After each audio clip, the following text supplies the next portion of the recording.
Courtney Murphy here, Denver Metro Realtor, to give you your March 2023 Denver real estate market update. I want to remind you, as always, we'll be looking at February numbers since I won't have March numbers until April. Let's get started. So the word this month when I looked at the market update that I get is that everything is up. New listings are up, inventory is up, sales are up. Home prices are up. The only thing that I saw that was down was days on the market. So we are rolling into the spring selling season. I know it's still technically winter at the moment as of filming this, but we're moving into it. So let's go ahead and jump right in with average sales price. So the average sales price in the Denver area in the month of February came in at $676,575.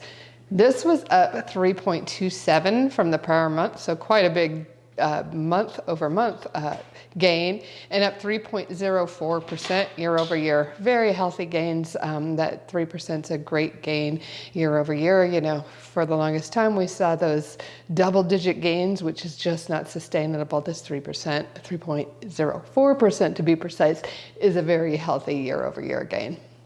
I'm going to break that average sales price down because the average sales price I gave you included all types of homes, detached, condos, townhouses, everything. So let's break it down. The average sales price for a detached single-family home in the month of February came in at $753,920. And the average sales price for a detached home, which includes condos and townhomes, came in at $469,923. Let's move into inventory. Like I told you, it's up, which we need. We've had a lack of inventory, so any increase is a welcome sign. There were 5,511 homes on the market at the end of February. This was up 13.14% from January and up 45.87% from February of 2023. We had 4,243 new listings come on the market in the month of February. That was up 29.12% from the prior month and up 22.63% from February of 2023. We had 3,514 homes go under contract in February. That was up 12.7% from the prior month and up 1.77% over February of 2023. So lots going on, which is good. We need it. Median days on the market came in at 23 days. Like I said, this was the only thing that I saw go down, which is a good thing for home sellers, right?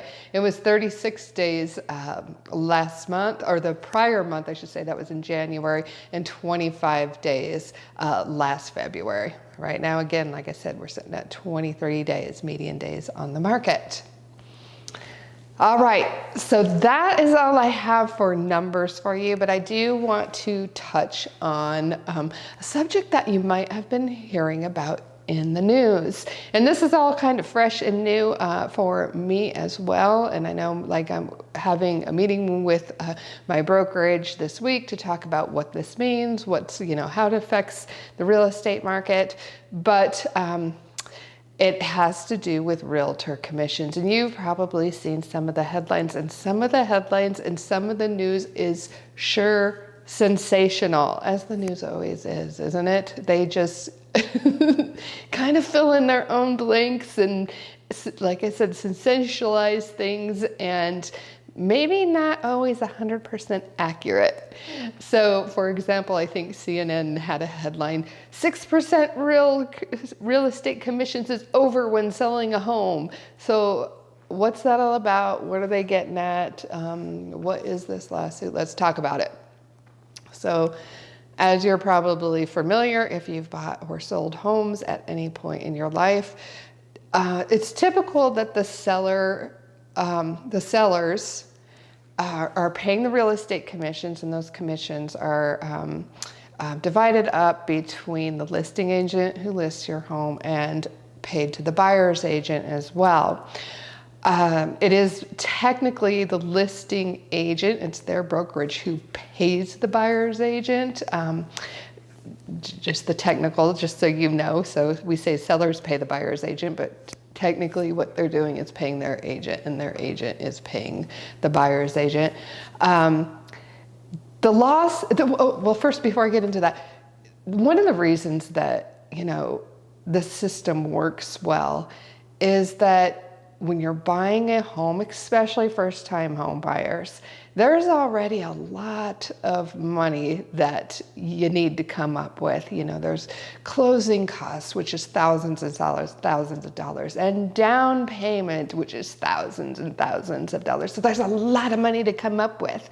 So add on to that the fees of realtors, and it would be so difficult. It's already difficult, like I said, to save up all this money, but now you're having to come up with the money for representation. So, so it's just always made a lot more sense for that to come out of the proceeds of the sale of the house to pay both realtors.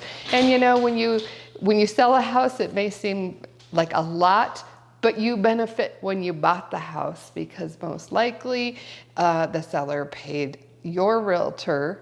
When you had an agent representing you as the buyer, your realtor was paid by the seller. So it kind of works out for everyone that way, and it's just traditionally how it has been in our country. Now, the fact that the seller pays that money is going towards the buyer's agent, that's always been optional. Real estate commissions are not set in stone; they are negotiable, and it is negotiable how much a seller's agent or the seller is paying towards the buyer's agent. Always been an optional and negotiable number there. So what basically happened with the lawsuits against, I think there was lawsuits about Keller Williams, there was a lawsuit against RE/MAX, and the latest one that was settled on March 15th was against the National Association of Realtors.